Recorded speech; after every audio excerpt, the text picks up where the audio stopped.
Most people quit riding after the first bike, and you honestly wouldn't believe the reason why. So today, let's find out. But first, all right, let's go for a ride now. What's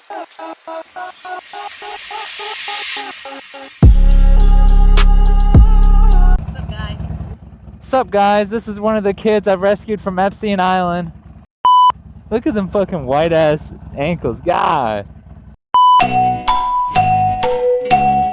A lot of people get into motorcycles with a lot of different expectations. So reason number one, I gotta say, is the expectation of getting into riding motorcycles. Whether you're getting into it, expecting that you're gonna ride all the time, or that you're gonna save money on gas, or, the funniest one is that you think you're gonna pick up a lot of chicks, especially with things like TikTok now and all the bike talk community and all that fun stuff. The expectations don't get met.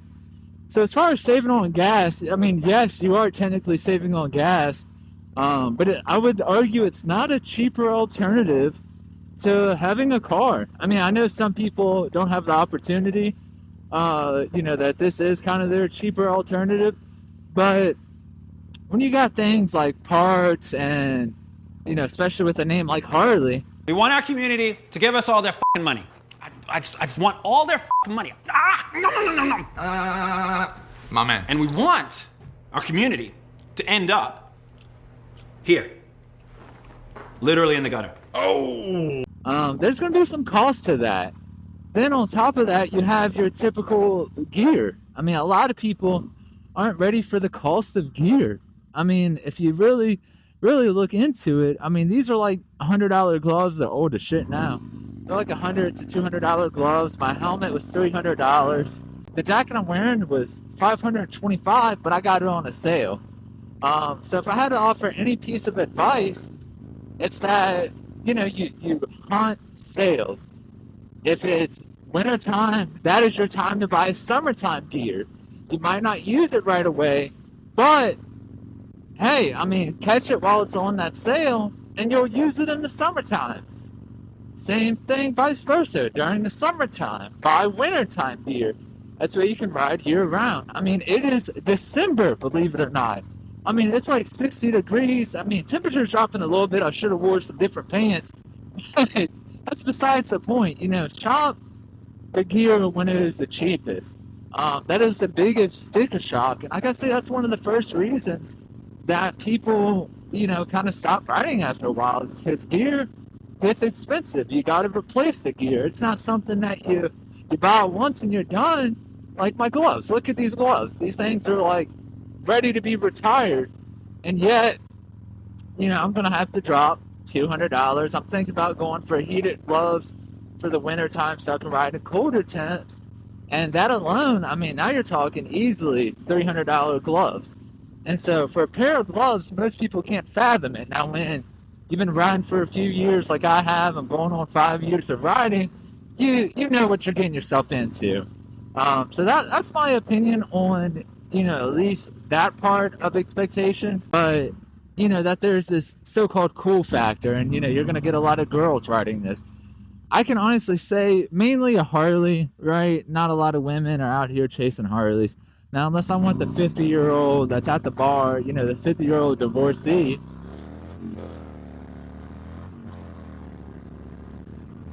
I had to give a little crack of the ground, but the 50-year-old divorcee, that's been smoking Marlboros for 30 years, they fucking love these things.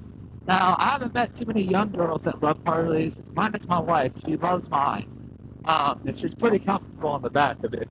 Quick editor's note, my wife is the only girl I'm worried about impressing. Just wanted to put that in there. You will get a lot of old guys at gas stations that absolutely love these bikes. And, I can't tell you how many times I've had older guys that are just like, oh, geez.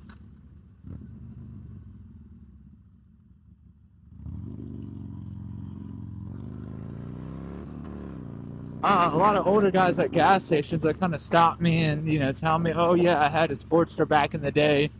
Absolutely love them. Sad that they stopped making them. Beautiful bike, rev it, yada, yada, yada. Not a lot of chicks. Honestly, most chicks actually cover their ears when I come by on the Harley. It's a crazy thing to think about. Lower your expectations. Most women don't like Harleys.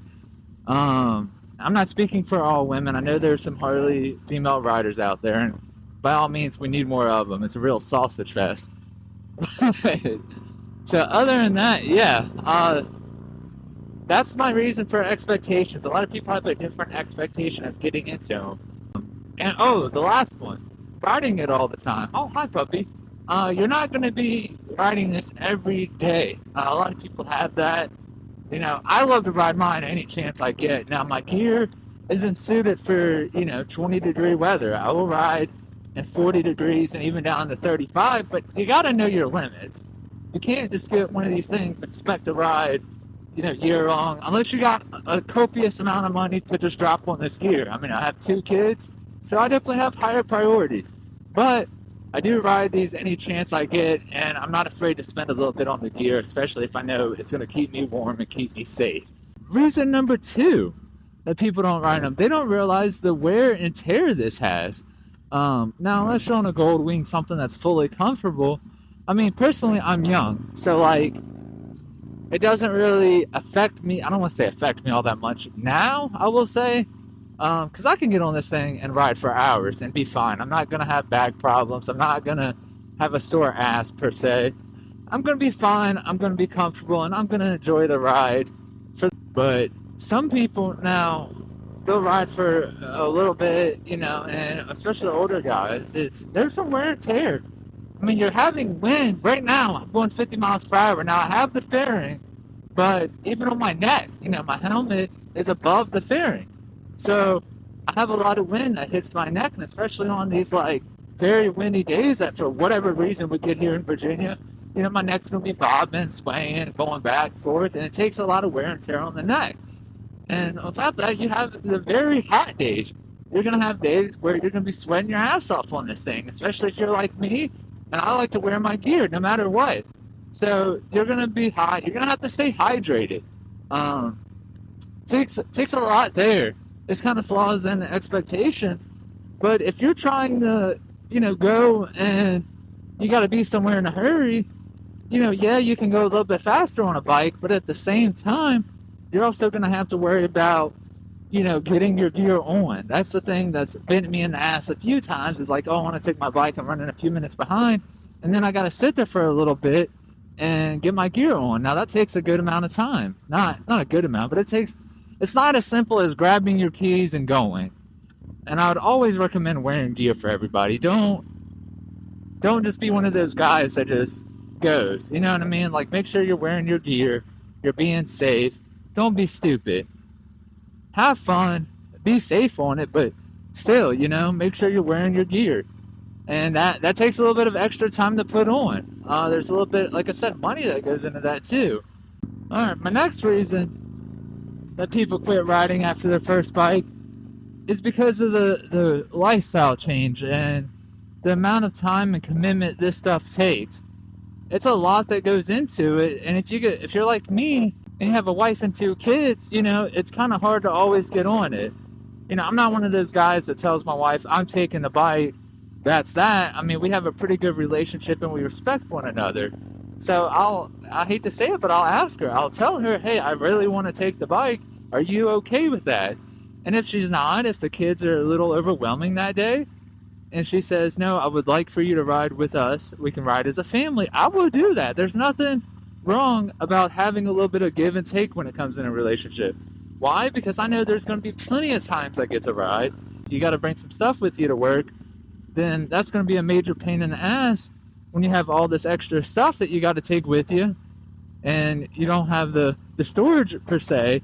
Now, for me personally, that's not really an issue, and I'll explain why here in a second. I believe there's a pull-off coming up, but you've got to make sure that the motorcycle fits your lifestyle. Oh, God. Because if it doesn't fit your lifestyle, well, you're going to be in a world of shit when you go to apply the motorcycle to your lifestyle and it doesn't work. And so then you're going to be this happy with the motorcycle. You're never going to ride it. And, it's just going to be unfortunate that you won't get to enjoy this. hobby that so many people have come to love, and personally I've come to love it too. It is such a nice hobby to have. The reason it works so well for me is because I have these saddlebags. Shout out to Viking bags. I have a lot of room in these things, and they're just copious. I mean, as you can see, I have just minimal stuff in here, but when I gotta go to work, I can put my hard hat in here and be good to go. I have my Bibles in there, and so it just works. I absolutely love my bike. I got lucky because I'm one of the few that actually did not test ride the bike before I bought it. But my next point of buying a motorcycle, make sure you test ride it. Make sure you like the bike. Now, I'm one of the few that got extremely lucky when it comes to this, but make sure you enjoy the motorcycle. That's got to be the most common reason. Second to, I will say accidents. I will mention that people do get into an accident and they have a scare, and it's like a lifestyle, like a wake up, like, oh my God, I don't want to lose my family, or I don't want my family to lose me per se because of a fun hobby. So I will say, make sure, you choose the right bike.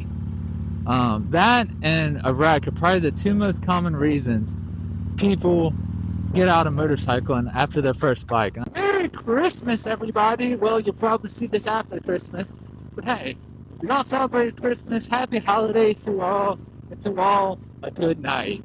I love riding my motorcycle. It is my headspace. It is my time to clear my thoughts. And hell, I love creating content. It is something I would love to do for a job. So, this is something I genuinely enjoy doing.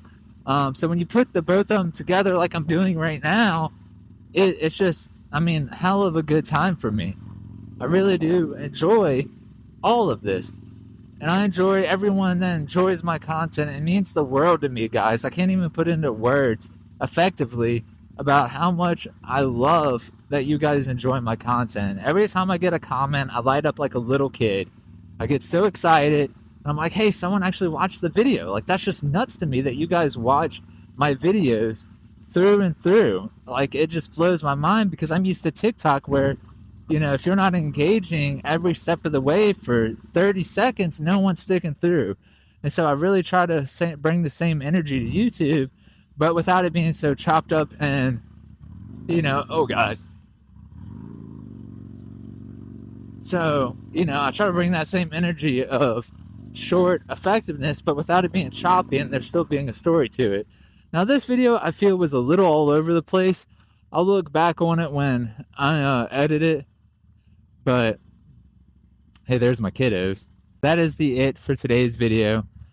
Covered a lot of topics and I blurred them together. So this is going to be hard for me to put into like a series. But I love you guys. Subscribe and I'll see you in the next one. Peace.